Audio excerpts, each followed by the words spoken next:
The Midrash speaks of the childhood relationship between Yirmiyahu and Nebuchadnezzar and the sequence of events leading up to the destruction of the second Beit HaMikdash.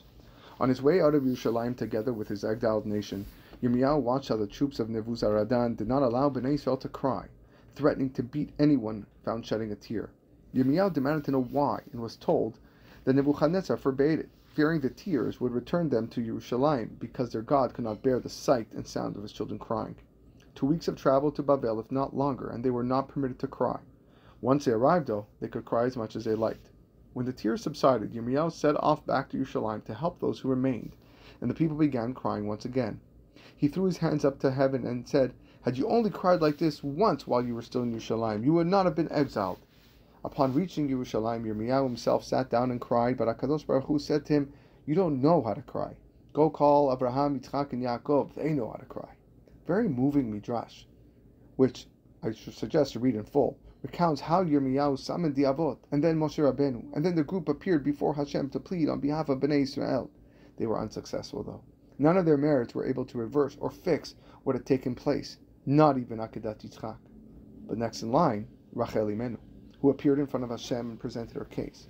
Yaakov had worked 7 years to gain her hand in marriage, only to be swindled by Lavan and forced to watch as Leah was brought to Yaakov first. Throughout that time, Rachel never once let Leah believe that she was Yaakov's preference. She handed over the signs to her older sister so that Leah could pass for her on the wedding night, and she shared them in a way whereby Leah did not even realize what was taking place. She nullified herself in favor of her sister. Now Rachel confronted Hashem.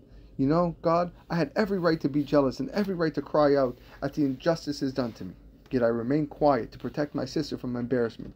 If your children brought rival gods into your house, keep silent just as I did. If I, as a flesh and blood mortal, was able to transcend my jealousy and anger, how much more should you, an immortal king, find compassion for your people?" And the Midrash states that Hashem responded to her tears. He promised for her sake that he will redeem Bnei Israel from their exile. He promised that Bnei Israel would be redeemed in her merit. And this is the Haftarah we read on the second day of Rosh Hashanah. Are these the only psukim we could find that connect us to Rachel Imenu? There are certainly others, but these are the ones chosen, as they reflect the promise made to Rachel and Bnei Israel on account of her selfless sharing of the Simanim. We'll continue tomorrow.